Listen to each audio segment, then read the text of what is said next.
नमस्कार बच्चों, कैसे हैं आप सब। आशा करती हूँ आप सभी अच्छे होंगे, स्वस्थ होंगे, खुश होंगे और अपनी पढ़ाई भी अच्छे से कर रहे होंगे। जैसा कि आप सभी जानते हैं, मैं हूँ आपकी हिंदी की अध्यापिका और मैं स्वागत करती हूँ आप सभी का आईसीटी वर्चुअल क्लासरूम में। और आज हम यहाँ पर एकत्रित हुए हैं पढ़ने के लिए क्लास 12 की हिंदी।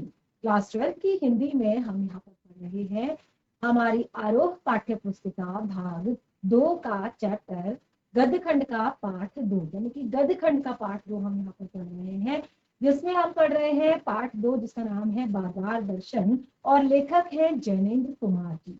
तो आपने देखा हमने लास्ट सेशन में इस पाठ के बारे में काफी कुछ डिस्कस किया है। तो जैसे कि पाठ का नाम ही है बाजार दर्शन, तो बाजार के बारे में बताया है कि किस तरह से जो बाजार है वो आपको आकर्षित करता है, अपनी तरफ आकर्षित करता है और कहता है कि लूटो मुझे, खरीदो मुझे, आओ मुझे लूट लो, यानी कि जितना चाहिए उतना ले लो। लेकिन इन सब चीजों के लिए जो सबसे मेन चीजें होती है, सबसे मेन जो यहाँ पर बताया है वो पैसे की पावर को बताया है, पैसे की जो परचेजिंग पावर है उसके बारे में बताया है। तो आपने देखा जो लास्ट सेशन में हमने यहाँ पर काफी सारी चीजें पढ़ी जैनेन्द्र कुमार जी के बारे में, और साथ ही पाठ के बारे में भी हमने काफी सारी चीजें यहाँ पर अभी तक डिस्कस कर ली है। किस तरह से लेखक ने यहाँ पर अपने एक मित्र के माध्यम से बताया है कि जब उनके मित्र बाजार को निकले, ठीक है, बाजार जब उनके मित्र गए तो उस टाइम पे जब बाजार जाते वक्त वो अपनी पत्नी के साथ थे और कुछ मामूली सामान ही उन्होंने खरीदना था। लेकिन जब वो वापस लौटे तो उनके पास बहुत सारे बंडल थे। और इस पूरी फिजूल खर्ची के लिए, क्योंकि देखिए गए तो थे वो जरूरी सामान लेने के लिए, पर जब वो वापस लौटे तो उनके पास बहुत सारे बंडल थे, तो उन्होंने इसे फिजूल खर्ची कहा और इस पूरी फिजूल खर्ची के लिए अपनी पत्नी को दोष दिया, अपनी पत्नी को एक तरह से उन्होंने जिम्मेदार बताया। और उसके बाद देखिए यहाँ पर लेखक ने बताया है कि पुरुष जो होते हैं वो इस चीज के लिए स्त्रियों पर दोष मढ़ देते हैं, लेकिन सबसे जो मेन चीज आती है यहाँ पर वो होती है पैसे की परचेजिंग पावर। मनी बैग जो होता है वो सबसे ज्यादा मेन होता है इन सब में। तो देखिए जो पैसे की पावर के बारे में यहाँ पर उन्होंने बताया, वो उन्होंने बताया लेखक ने कि जो इंसान होता है वो पैसे की पावर को कैसे दिखाता है, कैसे शो करता है। पैसे की पावर जो है कैसे दिखती है किसी भी व्यक्ति की, वो उसके संसाधनों से दिखती है, उसके रहन सहन से दिखती है, उसके खाने पीने से दिखती है, उसके उठने बैठने से दिखती है। यानी कि उसके पास जितने भी महल है, असबाब है, जितने भी सामान है, जिस संसाधन है, उन सब चीजों से उस इंसान की जो पावर है पैसे की वो दिख जाती है। तो देखिए और दूसरे कुछ लोगों के बारे में भी बताया है कि कुछ लोग जो है इस तरह से संसाधनों को इकट्ठा करना, पैसा जो है बहुत ज्यादा वेस्ट करना अच्छा नहीं मानते। वो क्या करते हैं, पैसे को जमा करते रहते हैं, इकट्ठा करते रहते हैं, और वही पैसा उनके अंदर जो है गर्व लेकर आता है, एक तरह से प्राउड लेकर आता है कि मेरे पास पैसा है, यानी कि ये मेरे काम आएगा।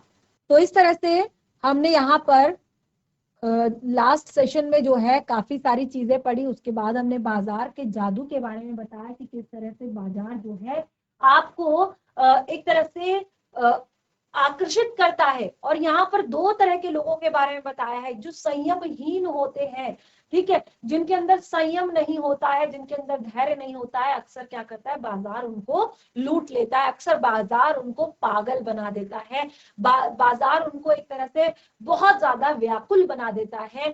और इसी कारण उन लोगों में क्या होता है, क्योंकि जब आप बाजार जाते हैं आपको लगता है कि यार मेरे पास ये भी नहीं है, मेरे पास वो भी नहीं है, मेरे पास ये भी नहीं है, मेरे पास वो भी नहीं है। तो क्या होता है, इससे आपके अंदर असंतोष और दूसरों से जिसके पास है उसके प्रति ईर्ष्या और तृष्णा उत्पन्न कर देता है और आपको एक तरह से पूरी तरह से बेकार बना देता है। ठीक है, तो ये हमने पढ़ा था। उसके बाद देखिए हमने यहाँ पर जो पढ़ा था वो था इस जादू से कैसे हम अपनी रक्षा कर सकते हैं, इस जादू से कैसे हम बच सकते हैं। तो देखिए यहाँ पर इस जादू से बचने का जो रीजन था वो था कारण जो बताया था जादू से बचने का, वो ये था कि कभी भी आप अगर बाजार जाते हैं तो अगर आपका मन खाली है और जेब भरी हुई है, ठीक है, हर कंडीशन में ये जादू चलता है, लेकिन जब आपका मन खाली हो और आपकी जेब भरी हो तब ये जादू ज्यादा चलता है। ठीक है, बाजार का जादू हर कंडीशन में चलता है, लेकिन तब ज्यादा चलता है जब आपकी जेब में पैसा हो और मन खाली हो, यानी कि आप उद्देश्यहीन हो, आपको नहीं पता हो कि आपने क्या खरीदना है, क्या जरूरी सामान है क्या नहीं है, और पैसा आपके पास हो। ठीक है, तो इस जादू से रक्षा करने के लिए हमें हमेशा अपने मन को जो है भरा हुआ रखना चाहिए, यानी कि अगर हमें बाजार जाना है तो बाजार जाते समय हमें पता होना चाहिए कि हमें क्या खरीदना है, यानी कि अपने लिए जो आवश्यक वस्तु है उसका ज्ञान, उसका बोध हमें होना चाहिए कि हम बाजार जा रहे हैं तो क्या खरीदने जा रहे हैं। तो इस तरह से यहाँ पर हमने लास्ट सेशन में इतना जो है पढ़ लिया था, और हम पढ़ रहे थे पाठ्य पुस्तिका से इस चैप्टर को। तो देखिए पाठ्य पुस्तिका में मैंने आपको यहाँ पर बताया था कि ये जो जादू जो है, ये बाजार का जादू जो है वो कैसा होता है, जिस तरह से चुंबक लोहे को आकर्षित करता है ना अपनी तरफ, तो वैसे ही इसका जादू भी इसका जो जादू होता है वो भी मर्यादा से भरा हुआ होता है।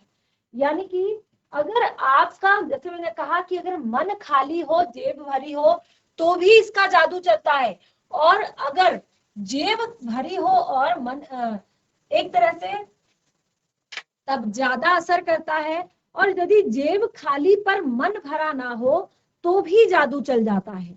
मन खाली हो तो बाजार की जो अनेक चीजें हैं वो आपको बुलाती है, और यानी कि उसका निमंत्रण आप तक पहुंच जाता है, और कहीं हुई उस वक्त जेब भारी, तो तब फिर तो वह मन किसकी मानने वाला है। ठीक है, अगर एक तरह से जब आपका मन खाली हो, ठीक है, मन खाली है, तो बाजार का जो अनेक चीजों का जो निमंत्रण है, जो अगर आपका मन खाली है, जेब भले ही भरी हो या खाली हो, लेकिन अगर आपका मन खाली है, आप बिना सोचे बाजार गए हैं, और तब तो आपको बहुत सारी चीजों का निमंत्रण मिल जाएगा, बहुत सारी चीजें आपको अपनी तरफ आकर्षित करेंगी।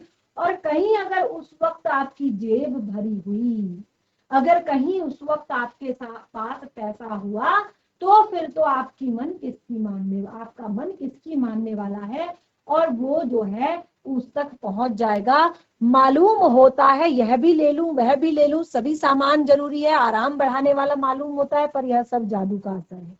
देखिए उस टाइम आपको लगेगा कि ये भी ले लूं वो भी ले लूं वो भी ले लूं वो भी ले लूं। ठीक है, तो ये सब चीजें आपके स्वाभिमान को तो जरूर सेक देती हैं, यानी कि थोड़ा सा आपको लगता है कि यार नहीं, मैं भी एक लेवल तक पहुंचना चाहता हूँ, एक स्टेटस होना चाहिए मेरा भी, मेरे पास भी ये सारे संसाधन होने चाहिए, ये सामान होना चाहिए। लेकिन यहाँ पर बताया कि ये जो सारी चीजें अभिमान की गिल्टी और इससे क्या होता है, अभिमान को गिल्टी और खुराक भी मिलती रहती है। तो जैसे यहाँ पर मैंने आपको बताया था कि जकड़ रेशमी डोरी की हो, तो रेशम के स्पर्श के मुलायम के कारण वह कम जकड़ होगी, यानी कि जो रेशम की डोरी होती है, देखिए डोरी रेशम की जो होती है उसको अगर हम टाइट से कस के अगर बांधे तो वो क्या होता है, थोड़ा सा थोड़ी देर बाद ढीला पड़ जाता है। क्यों पड़ जाता है, क्योंकि वो रेशम की डोरी है और वो बहुत मुलायम होती है। तो देखिए यहाँ तक हमने लास्ट सेशन में पढ़ा था, फिर हम आगे कंटिन्यू करते हैं। पर उस जादू की जकड़ से बचने का एक सीधा सा उपाय है, वह यह है कि बाजार जाओ तो खाली मन ना हो।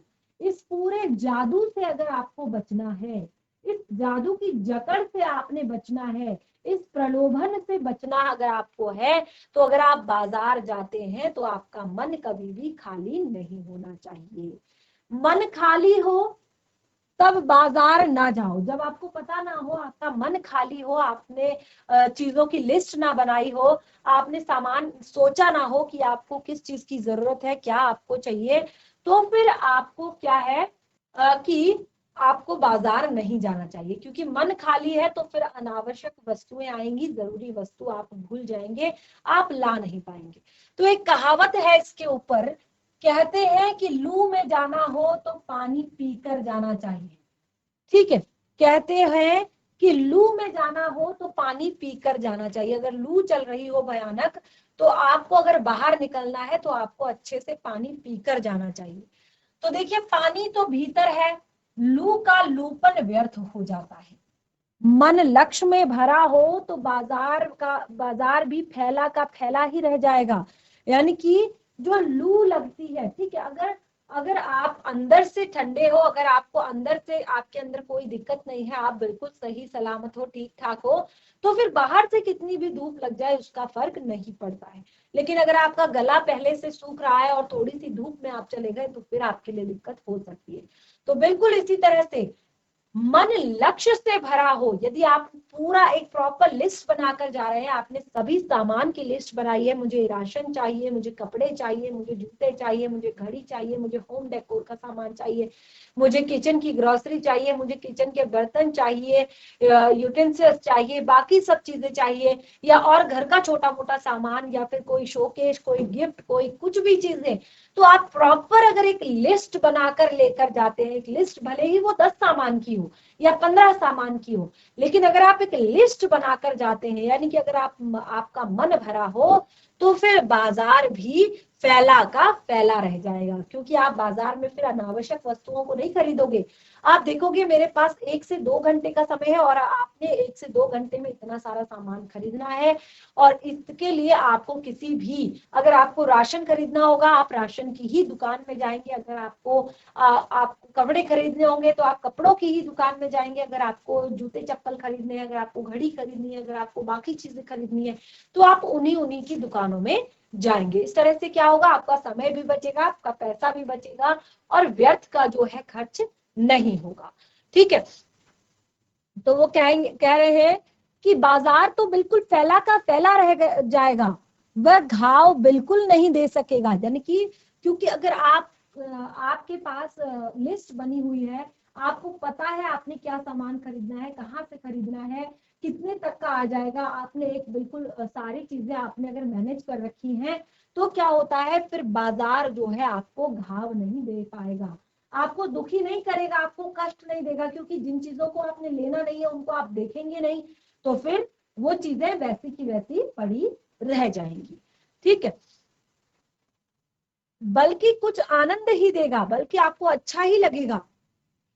बाजार तुमसे कृतार्थ होगा क्योंकि तुम कुछ ना कुछ सच्चा लाभ उसे दोगे। असल में जो उसकी वैल्यू है, यानी कि जो उसका महत्व है, बाजार का महत्व क्या होता है, बाजार की वैल्यू क्या है, बाजार का उपयोगिता क्या है, कि वो दूसरों की जरूरत के समय पर मदद करे। ठीक है, अगर आपको राशन की जरूरत है और आपको राशन नहीं मिल रहा है, तो फिर इसका मतलब वो बाजार जो है उपयोगी नहीं है। ठीक है ना, तो देखिए सच्चे अर्थ में बाजार आपको तभी जो है, बाजार का जो उपयोगिता है वो तभी क्लियर हो पाएगी, बाजार का जो महत्व है वो तभी स्पष्ट हो पाएगा, क्योंकि जब वो आपको सच्चे अर्थों में उसका लाभ देगा। ठीक है, यानी कि सच्चे अर्थों में जब आप उसका उपयोग करेंगे।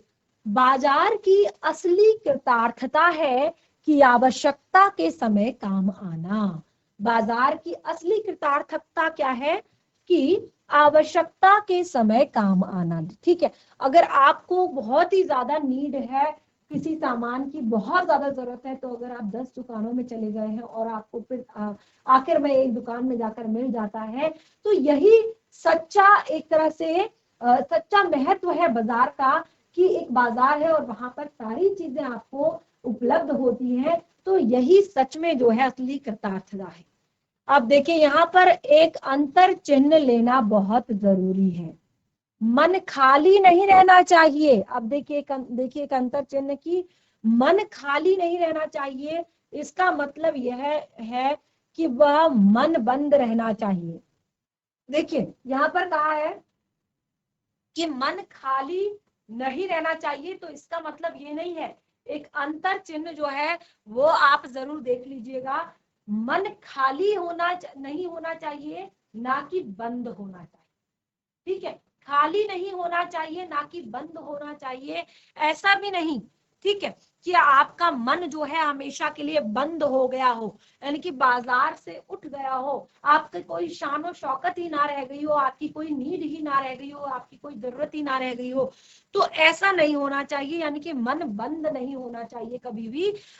जो बंद हो जाएगा वो शून्य हो जाएगा। ठीक है, जो बंद हो गया, जो समाप्त हो गया, जो खत्म हो गया, वो तो फिर शून्य हो जाएगा एक बार में।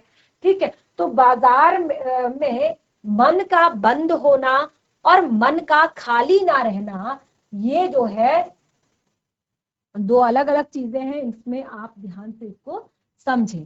ठीक है, तो यहाँ पर क्या कहा है कि जो मन होता है, ठीक है, जब शून्य हो जाएगा, ठीक है, जो अगर वो बंद होगा तो वो शून्य हो जाएगा, तो शून्य होने का अधिकार बस परमात्मा को है। देखिए यहाँ पे कहा है कि शून्य होने का अधिकार किसी मन को नहीं है, शून्य होने का अधिकार किसी व्यक्ति को नहीं है, बल्कि शून्य होने का अधिकार सिर्फ परमात्मा का है, जो सनातन भाव से संपूर्ण है और शेष सब अपूर्ण है। सनातन भाव से जो एक ईश्वर जो संपूर्ण है और बाकी सब क्या है, अपूर्ण है। इससे मन बंद नहीं रह सकता। सब इच्छाओं का निरोध कर लोगे, यह झूठ है। और इच्छा निरोध सप्ताह का ऐसा ही नकारात्मक अर्थ हो तो तप झूठ है। वैसे तप की राह रेगिस्तान को जाती है, मोक्ष की राह वह नहीं है। ठाट देखकर मन को बंद कर रखना जड़ता है। लोभ का यह जितना जीतना नहीं है कि यहाँ लोभ होता है, यानी मन में वहां नकार हो, यह तो लोभ की ही जीत है। ठीक है, तो यहाँ पर कहा है कि अगर देखिए इच्छाओं का एक तरह से मन अगर बंद हो जाएगा, मन अगर एक तरह से उसमें उल्लास, उसमें हर्ष, उसमें इच्छाएं अगर खत्म हो जाएंगी, तो ये एक बहुत बड़ा झूठ है। और ऐसा ही नकारात्मक अर्थ हो तो तप झूठ है। अगर ऐसे ही नकारात्मक अर्थ लिए जाएं तो तप झूठ है, और तप की राह रेगिस्तान को जाती है, मोक्ष की राह वह नहीं है। ठाठ देखकर मन को बंद करके जड़ता है, यानी कि जो पैसों का ठाठ देखकर मन को बंद कर लेना जड़ता है। और वो कहते हैं कि यहाँ लोभ होता है, यानी मन में नकार हो, यह तो लोभ की ही जीत है और आदमी की हार है।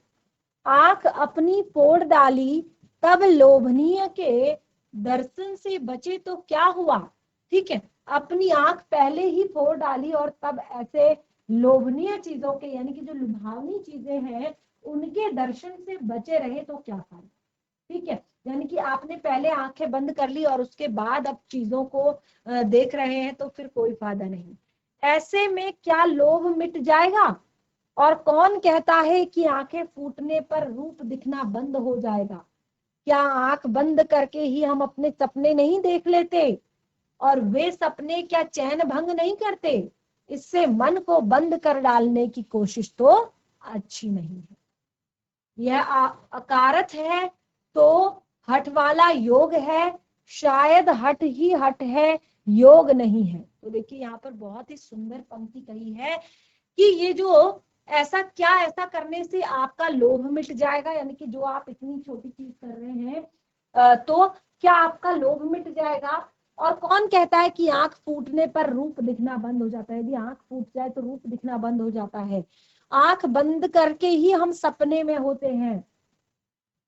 और क्या ये सपने चैन भंग नहीं करते, क्या ये सपने आपको नहीं डराते। तो शायद हट ही हट है, योग नहीं है। और इससे मन जो है कुछ भले ही हो जाए, और पीला और आसक्त जैसे विद्वान का ज्ञान, वह मुक्त ऐसा नहीं होता। इससे वह व्यापक की जगह संकीर्ण और विराट की जगह शुद्र होता है। इसीलिए उसका रोम रोम परमात्मा से अभिन्न, उसके रोम रोम में मूंद कर बंद तो मन को करना नहीं चाहिए। वह मन पूर्ण कब है, वो जो मन है वो पूर्ण कब है, कब उसको सेटिस्फेक्शन होता है, कब उसको पूर्णता का एहसास होता है। हम में पूर्णता होती तो परमात्मा से अभिन्न हम महाशून्य ही न होते।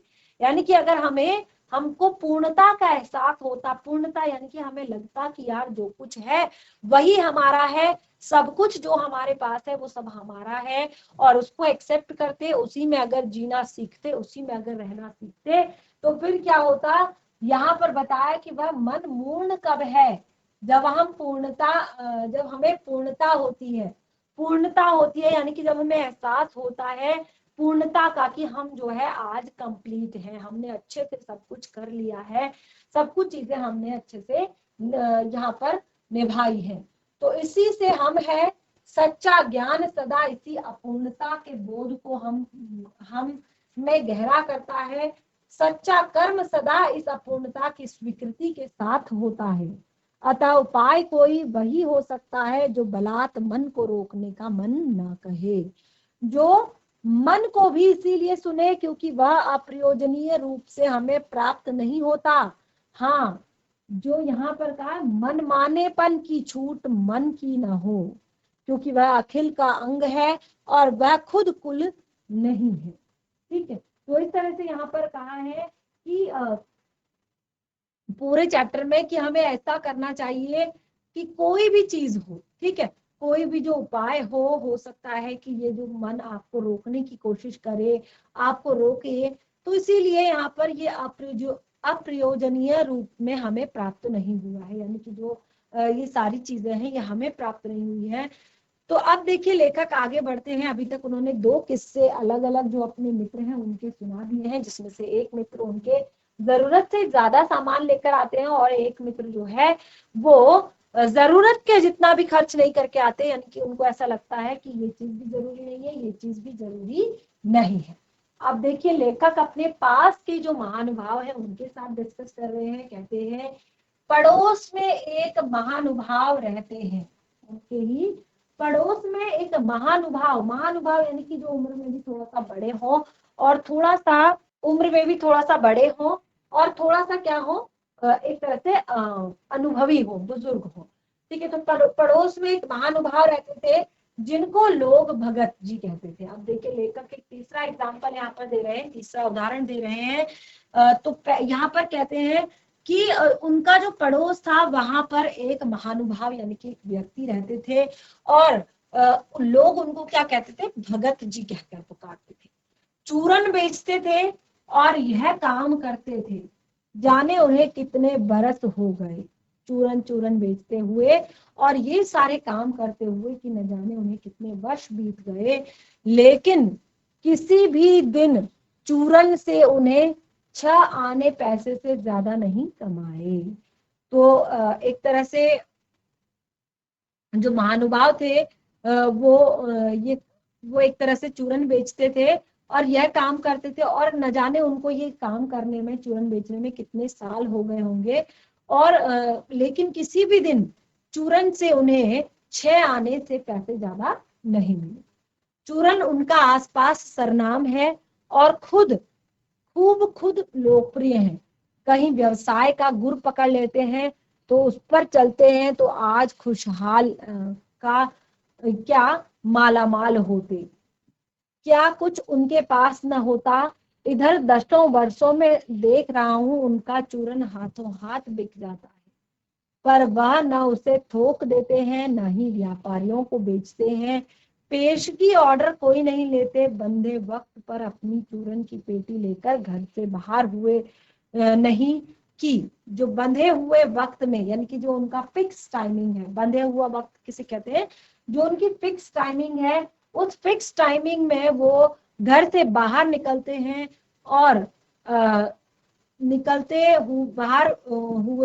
घर से बाहर हुए कि नहीं, देखते देखते वह 6 आने की कमाई उनकी हो जाती है। लोग उनका चूरन लेने की उत्सुकता को देखते रहते हैं, चूरन से अधिक शायद वह भगत जी के प्रति अपनी सद्भावना का देय करने को उत्सुक रहते हैं। तो देखिए यहाँ पर क्या बताया है भगत जी के बारे में कि किस तरह से वो क्या करते थे, व्यवसाय के गुण वो पढ़ाते थे, वो सारी चीजें पढ़ाते थे और बाद में यहाँ पर कहा है कि वो भगत जी के प्रति अपनी सद्भावना का देय देने को उत्सुक रहते थे, यानी कि सद्भावना के विषय में कुछ देना है। पर उन्होंने कहा पर 6 आने पूरे नहीं हुए तो कि भगत जी चूरन बालकों को मुफ्त में बांट रहे हैं, ऐसा कभी नहीं हुआ कि उन्हें कोई 25वां पैसा भी दे दे। कभी चूरन में लापरवाही नहीं हुई, कभी मेरा राग होता तो मैं भी उन्हें नहीं देखा है, मैंने भी उन्हें नहीं देखा है। तो इस तरह से यहाँ पर काफी सारी चीजें हमने इस पाठ में पढ़ी हैं, आगे बाकी के टॉपिक को कंटिन्यू कर रहे हैं। तो यहाँ पर क्या कहते हैं, और तो नहीं लेकिन इतना मुझे निश्चय ही मालूम होता है कि इन चूरन वाले भगत जी पर बाजार का जादू नहीं चल सकता। ये जो चूरन वाले भगत जी हैं, लेखक कहते हैं कि सब पर अभी तक बाजार का जादू सर चढ़ कर बोल रहा है, लेकिन ये जो चूरन वाले भैया हैं इनके लिए बाजार जो है अभी नहीं बदला है। तो वो इन पंक्तियों में लिखने कहीं तो यहाँ पर वो कहते हैं कि बाजार का जादू नहीं चलता, नहीं दिख रहा है किस पर, भगत जी पर।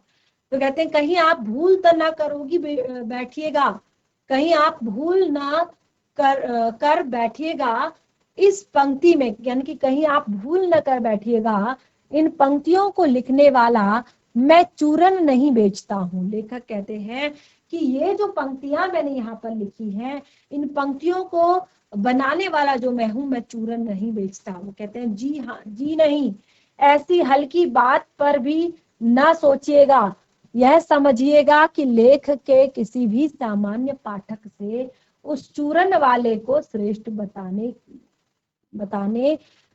मैं हिम्मत कर सकता हूँ। यानी कि वो कहते हैं कि किसी भी मान्य पाठक से, यानी कि जो एक तरह से क्या होता है कि जो ये समझिएगा कि लेखक के किसी भी मान्य पाठक से उस चूरन वाले को श्रेष्ठ बताने का मैं हिम्मत कर सकती हूँ।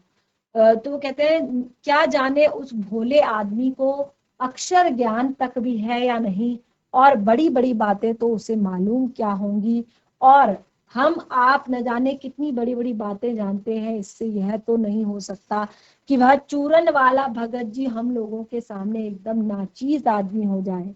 लेकिन आप पाठकों की विद्वान श्रेणी का सदस्य होकर, अब देखिए यहाँ पर जो जनेंद्र कुमार जी हैं वो आगे कंटिन्यू कर रहे हैं। वो कहते हैं कि आपका और जो पाठक जो हैं, विद्वान जो है, वो एक श्रेणी का सदस्य होगा, और मैं यह स्वीकार नहीं करना चाहता हूँ कि उस तदार्थ प्राणी को वह प्राप्त है जो हम में से बहुत कम को शायद प्राप्त है। उस पर बाजार का जादू वार नहीं कर पा रहा था, माल बिछा रहता था और उसका मन अडिग रहता था। तो देखिए जो एक तरह से बाजार के पशु पक्षी जो होते हैं उनका शिकार किस तरह से किया जाता है, तो वो कहते हैं कि जो ये सारी चीजें हैं ना, ये व्यर्थ ना हो। ठीक है, ये क्या है, ये व्यर्थ ना हो। एक तरह से बाजार पर उसका बाजार तो उसका बार नहीं कर पाता, लेकिन अब यहाँ पर जो है माल बिछा हुआ रहता है, जंगल में है ये और माल बिछा हुआ है। उसके बाद यहाँ पर बताया है कि उसका मन अडिग रहता है। अडिग यानी कि एक जगह पर टिका हुआ नहीं रहता है। पैसा उससे आकर भीख मांगता है कि मुझे ले लो, लेकिन उसके मन में पैसे पर दया नहीं समाती। वह निर्मम, पैसे की व्यंग शक्ति कुछ भी चलती होगी, पर यह शक्ति कुंठित रहकर लज्जित न हो जाए। तो इस तरह से देखिए पैसे की व्यंग शक्ति को सुनिए। आप देखिए पैसे के बारे में सुनिए, पैसे की व्यंग शक्ति को सुनिए। तो क्या कहा है, ये बहुत ही दारुण है। दारुण यानी कि बहुत ही करुणामयी है। तो कहते हैं कि पैसे की व्यंग शक्ति को सुनिए, यह बहुत दारुण है। मैं पैदल चल रहा हूँ कि पास ही धूल उड़ती निकल गई मोटर। लेखक क्या कहते हैं कि मैं पैदल ही चल रहा हूँ और पास में धूल उड़ाती निकल पड़ी गई मोटर। वह क्या निकलती, मेरे कलेजों को कौंधती एक कठिन व्यंग की लीक ही आर पार हो गई। वो कहते हैं कि वो क्या समझते इस चीज को, ठीक है, कि वो क्या कर रहे हैं क्या नहीं कर रहे हैं। तो देखिए पैसे की शक्ति जो है उसके बारे में सुनिए कि वह दारुण है। दारुण यानी कि यहाँ पे बताया कि सारी चीजें जो हैं एक तरह से दुख दर्द जितना भी, तो वो कह रहे हैं कि मैं पैदल चल रहा हूँ और पास में ही धूल उड़ाती निकल गई मोटर, और वह क्या निकली कि मेरे कलेजे को कौंधती हुई। तो देखिए क्या कहा है कि वह क्या निकली कि मेरे कलेजे को कौंधती हुई यानी कि एक तरह से बहुत दुखी होता है ना मन, जब कौंधती हुई कठिन व्यंग की लीक ही आर पार हो गई, कि जैसे किसी ने आंख में उंगली देकर दिखा दिया हो कि देखो उसका नाम है मोटर और तुम उससे वंचित हो। यह मुझे अपनी ऐसे विडंबना मालूम होती है कि बस पूछिए नहीं। तो लेखिका कहती है, कई बार लेखक कहते हैं कि कई बार ऐसा भी होता है कि लोगों की जो गाड़ियां आती हैं, बड़ी बड़ी गाड़ियां आती हैं, तो हम उसको देख के भी कहते हैं बाप रे कितनी बड़ी गाड़ी है, काफी पैसे की होगी, काफी महंगी होगी। ठीक है, मैं सोचने को ही हो आता हूँ कि हाय ये ही माँ बाप रह गए थे जिनके यहाँ मैंने जन्म लेना था। अब देखिए जो बच्चे होते हैं खासतौर पर इस तरह से, वो जैसे यहाँ पर बताया है कि क्या कहते हैं, उनको लगता है कि हाय मुझे इन्हीं के घर पैदा होना था क्या, मैं कहीं और जन्म नहीं ले पा रहा था, यानी कि यही रह गए थे मेरे लिए माँ बाप। ठीक है, तो वो कहते क्यों ना मैं मोटरसाइकिल वालों के वहां पैदा हुआ होता। तो ये ऐसा लग रहा है कि जैसे वो कह रहे हैं कि क्यों ना मैं मोटरसाइकिल वालों के लिए के वहां पैदा हुआ होता, और उस व्यंग में इतनी शक्ति है कि जरा भी मैं भी मुझे अपने अपने सगों के प्रति कृतज्ञ कर सकती है। यानी कि बहुत सारी उस एक तरह से जो पंक्ति है उसमें बहुत सारी चीजें हैं कि यहाँ पर जैसे मैंने कहा इतनी शक्ति जो है निहित है कि जरा सी में मुझे अपने सगों के प्रति कृतज्ञ कर दे। लेकिन क्या लोक वैभव की यह व्यंग शक्ति उसे चूरन वाले अकिंच तर मनुष्य के आगे चूर चूर होकर नहीं रह जाती। तो यानी कि बताया कि क्या लोक भाव की, जैसे लोक भाव यानी कि जैसे लोगों की आदत होती है, लोग करते हैं व्यंग शक्ति, मजाक करते हैं, उस चूरन वाले की अकिंचतर मनुष्य के आगे चूर चूर होकर नहीं रह पाती। चूर चूर की ही क्यों कहो पानी पानी। तो देखिए चैप्टर में आज भी हमने काफी सारी चीजें यहाँ पर पढ़ी हैं, और अब तो मुझे लग रहा है आपको चैप्टर थोड़ा सा टफ लग रहा होगा, लेकिन आप इसको अगर घर पर अच्छे से पढ़ेंगे तो ये पार्ट भी आपका अच्छे से आपको क्लियर हो जाएगा। बाकी देखिए बाकी का जो टॉपिक है उसको आगे कंटिन्यू करेंगे, जो कुछ भी पढ़ा है उसको घर पर एक बार रिवाइज करें, कोई भी डाउट हो उसे क्लियर करें। तब तक के लिए धन्यवाद। आपका दिन शुभ।